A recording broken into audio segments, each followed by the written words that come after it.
kabar kalian hari ini? Semoga sehat selalu, tidak kurang suatu apapun. Nah, kali ini Mimin mau bahas sejarahnya kota yang kemarin kena gempa sampai banyak yang terkena, korbannya yang meninggal saja lebih dari 300. Semoga mereka sabar menghadapi ujian dari Allah SWT, dan dengan adanya ujian itu Cianjur menjadi lebih baik lagi di masa yang akan datang. Mudah-mudahan kita juga dijauhkan dari musibah ya, amin ya robbal alamin. Kita hanyalah manusia ciptaan Tuhan yang hanya bisa ikhtiar bersabar dan bersyukur. Baiklah, jangan lama-lama intronya, ini dia fakta sejarah Cianjur. Cianjur menjadi salah satu daerah di Jawa Barat yang memiliki daerah geografis yang cukup luas.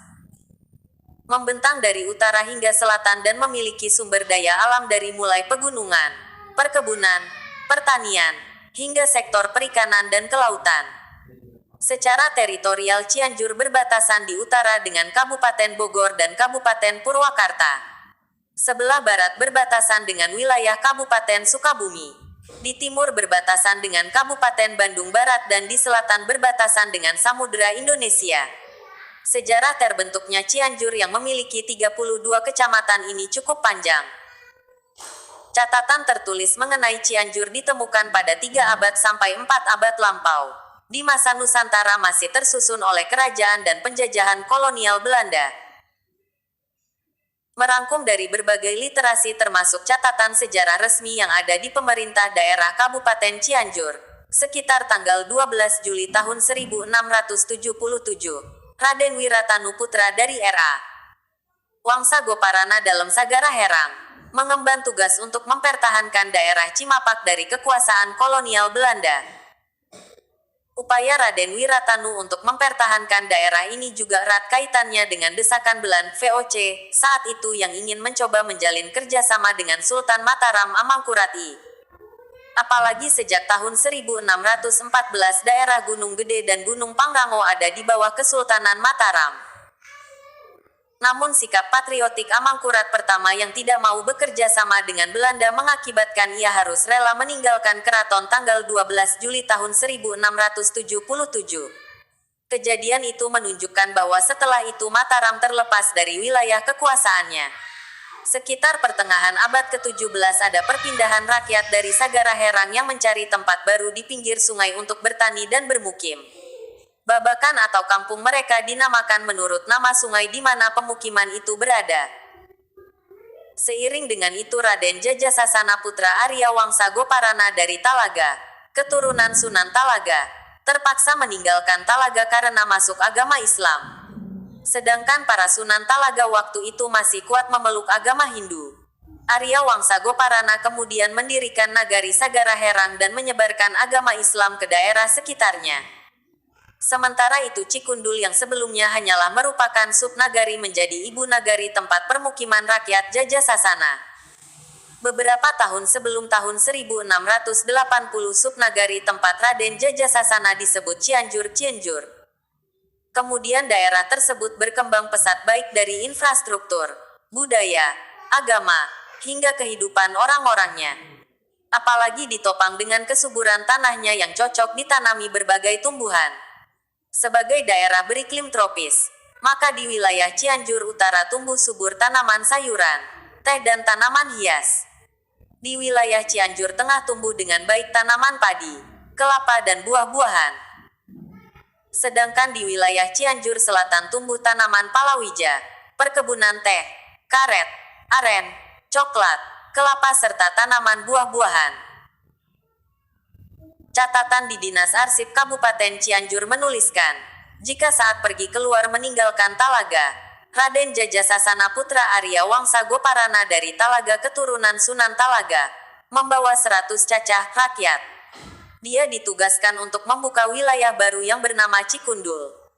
Pada perjalanan waktu, Raden Jajasasana kemudian berhasil menahan serangan dari pasukan Banten dalam mempertahankan wilayah yang dibangunnya tersebut.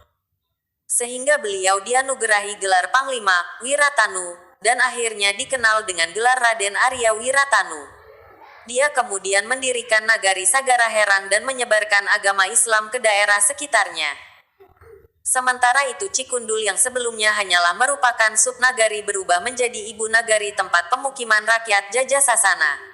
Tempat itulah yang menjadi cikal bakal lahirnya daerah bernama Cianjur. Raden Arya R.A. Wiratanui kemudian didapuk menjadi dalam Bupati Cianjur pertama dari tahun 1677 hingga 1691. Kemudian dilanjutkan oleh R.A. Wiratanu II tahun 1691 sampai tahun 1707 dan R.A.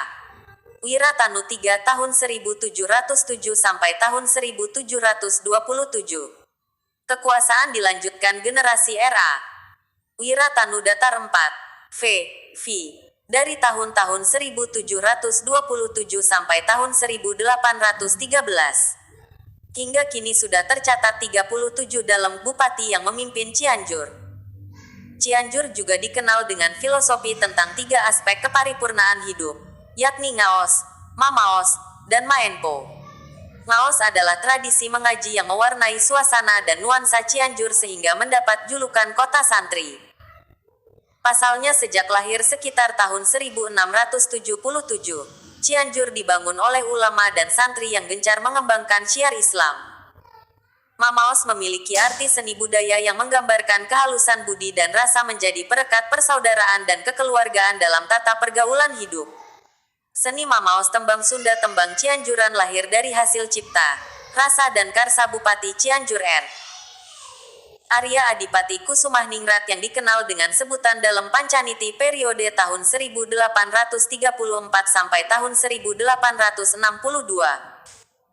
Seni Mamaos ini terdiri dari alat kecapi indung, kecapi besar, dan kecapi rincik, kecapi kecil, serta sebuah suling yang mengiringi panembanan atau juru.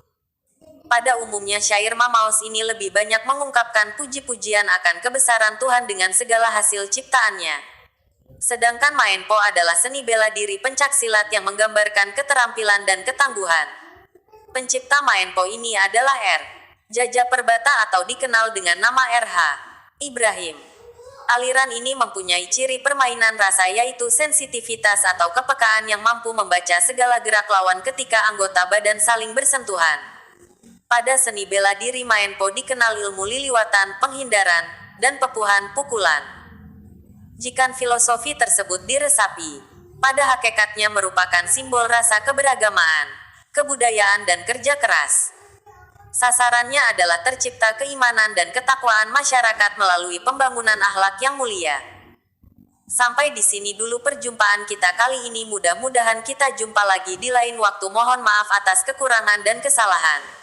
Mimin mohon pamit, bye-bye.